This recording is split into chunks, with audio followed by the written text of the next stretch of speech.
guess we'll talk about vibrato type guitars and things that you can do to get a pure tone. Sometimes the springs have a nasty metallic sound to them, and on some guitars, like Melissa, even though I use felt on it, it's on all my vibrato guitars.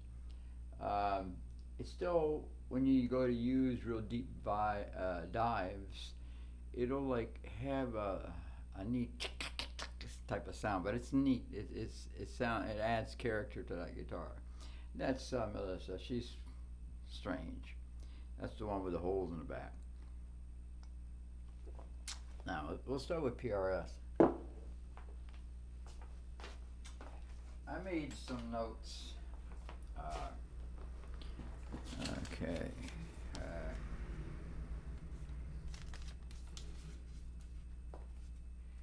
Now, the PRS is a black graphite impregnated hard nylon. It's pretty hard.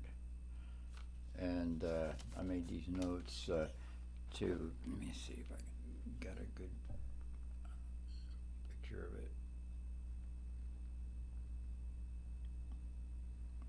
So that's basically, it's cut really well and it guides the string from the beginning where these ends are into the headstock over here. It it it just glides right across. The strings do. And, now she's black type of jewelry, I call it, but you know, black knobs. Even this control is black. The pickups are black. They're all Nico, very sweet. And here's the felt that I was talking about. Oops, let me get this light on. It does help. Okay, put my paperwork down there. You can see it doesn't bother the springs. They can do whatever, you know, but it dampens any tendency to vibrate like, you know, steel would. When you go to play or pluck a note, they would resonate in a nasty kind of way. So I came up with this method of just putting that felt stuff. Now, all my vibrato guitars have that.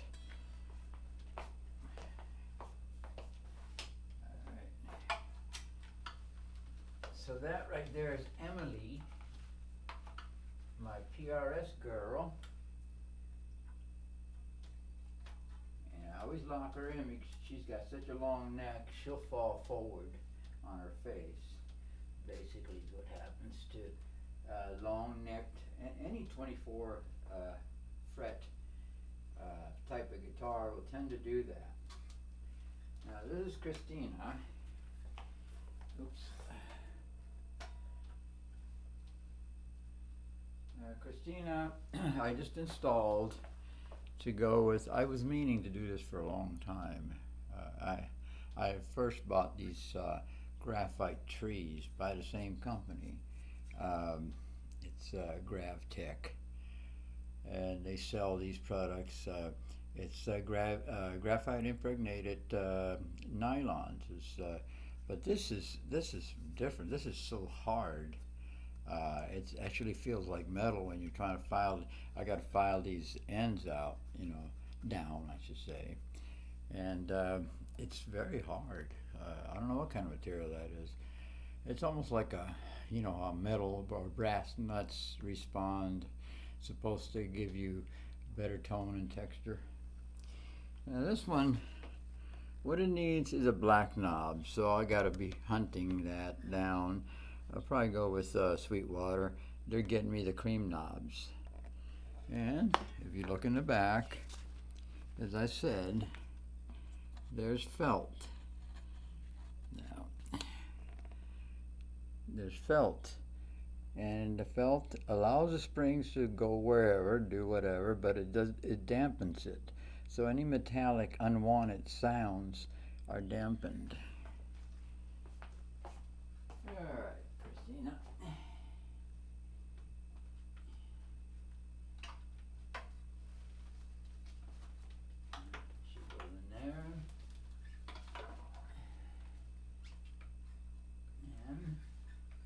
Melissa's turn.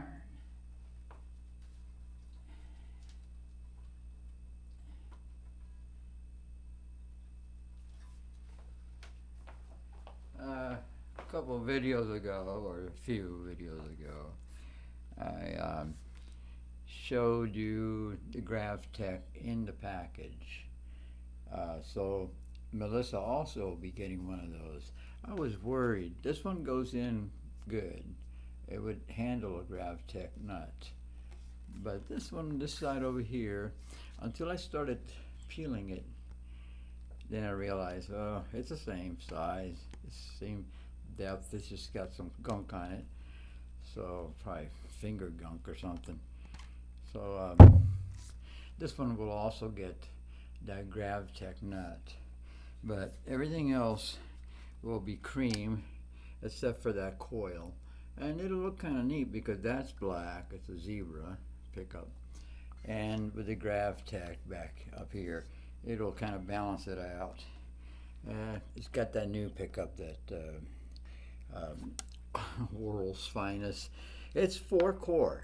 That is true. That's how they advertise it, humbucker. Because a core is a magnet with wire around it. Well, they're so tiny that you can fit 4 in the space of a humbucker. So that's what's happening with that, and it's how they advertise it. They also say it's finest electric guitar humbucker, 4-core. Same thing with this. Melissa also has the felt. But even with the felt, she has a kink or something, but it adds a kind of a personality to her, and I don't mind it. It only works when I'm diving pretty deep on the vibrato. I haven't studied to see what it is, and I don't think it's unwanted. I like the way it responds. It goes, you go to dive and it goes, you know, it's kind of neat. And kind of metallic, but it's like kinks or something. I'm not going to bother trying to figure out what's wrong with it. I don't think there's anything wrong with it. But she got her cream knob. This is very temporary.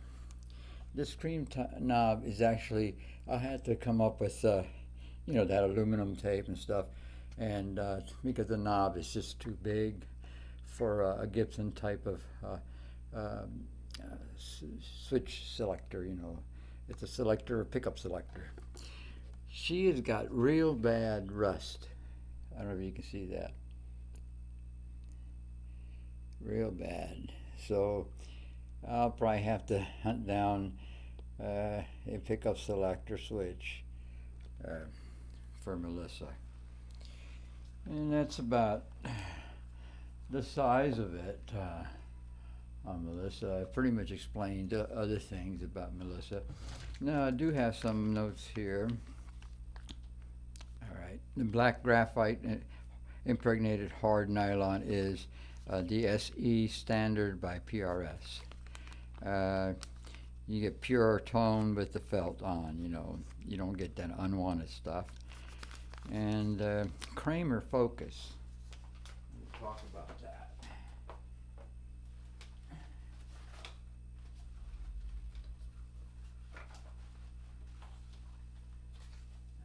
right. I lock them in because I don't, you know, I don't want them to fall. They are rambunctious girls. And I mean, I think they might be partying or something sometimes. Anyway, this is a Kramer Focus. It just looks strange because I redid the headstock. See, basically just went straight across 90 degrees and then started doing the curves so that I could fit these two here. She looks good with her graphite. She still needs that black knob. And what I wanted to tell you about it is that this company started with aluminum necks. The bass caught on because it gives more edge and more punch to the bass, and you can hear the notes instead of just feeling it or saying, what note is that? You know, bulbous kind of fat sloppy bass frequencies, you know, especially on a 5 string. So that's one of the things that it enhanced. That's the company's called Kramer, and they did that, experimented with aluminum necks. Um, they are now owned by Gibson, stock and barrel. Um, they're in charge of special projects. This is a special project. This is um, um, a fancy kind of Stratocaster, Super Strat is what they call them. And the materials are different. Okay, they're not hard rock maple. I don't know what other models they have, but they probably would have curly maple and bird's eye maple and this flame maple. But I don't think they do, you know, because it's trying to be its own company, its own thing, and they are in charge of special projects. They do not make SGs, no Les Pauls, no Explorers, no signature Gibson guitars at all. So that's basically their position. The other company that made aluminum neck guitars, and I had one, I bought one, I grew to hate it. It had a metal sound that I couldn't get rid of. It was in any chord that I did, any lead I did. Same thing with a Steinberger. I got sick of that graphite sound and no warmth from the wood. And I bought one with wood. Then I bought one that was 100% graphite. The retail on that was $2,500. I paid $1,800, and I had to trade in an EV PA mixer and speakers just to get that darn thing, because I got a job with In Progress. They were paying for it. They wanted me on guitars and not flutes, because the flute sounds were being done by the keyboard player, and he didn't want me competing with him, you know, on a real flute. So he wanted me on soprano sax. So I did that. And it was called Omega Studios in Rockville, Maryland.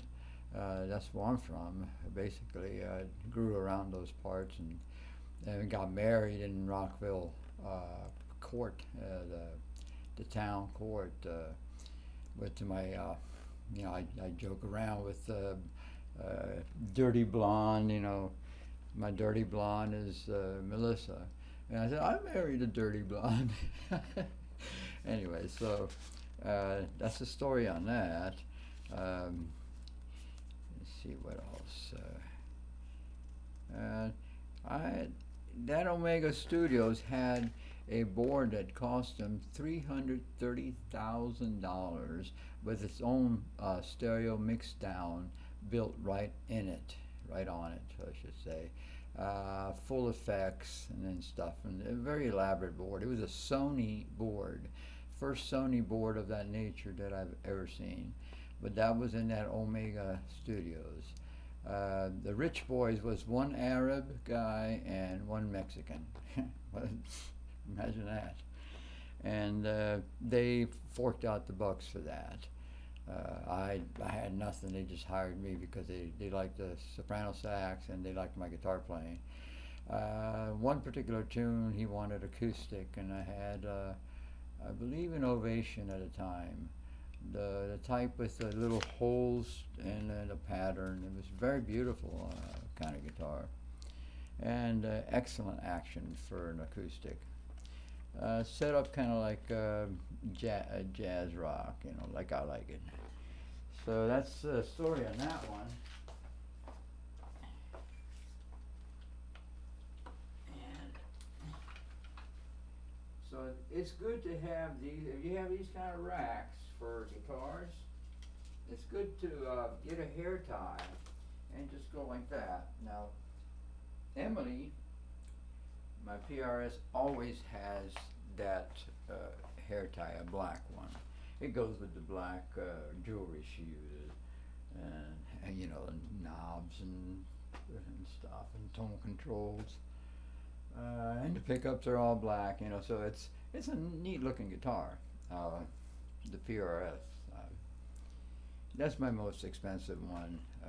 The other two are cheap, $99 for Christina, $199 for Melissa, and a whole lot of work, luthier type of custom work. And I do custom work, but my custom work is private. In other words, I don't charge. Why? If somebody treats me right and they're a friend of mine and they need something or need their guitars fixed, I just go ahead and fix it. David brings me food. If it wasn't for that, I would be probably, I'm between 135 to 140 pounds at any given time. The highest, probably 145 pounds if my wife was feeding me pretty good. Up in New Hampshire, she wanted me to eat, you look skinny, and a guitar player looks better if he's on the thin side than if he's a fat blob, okay? My thought on that. Well, that's enough talk. God bless everyone.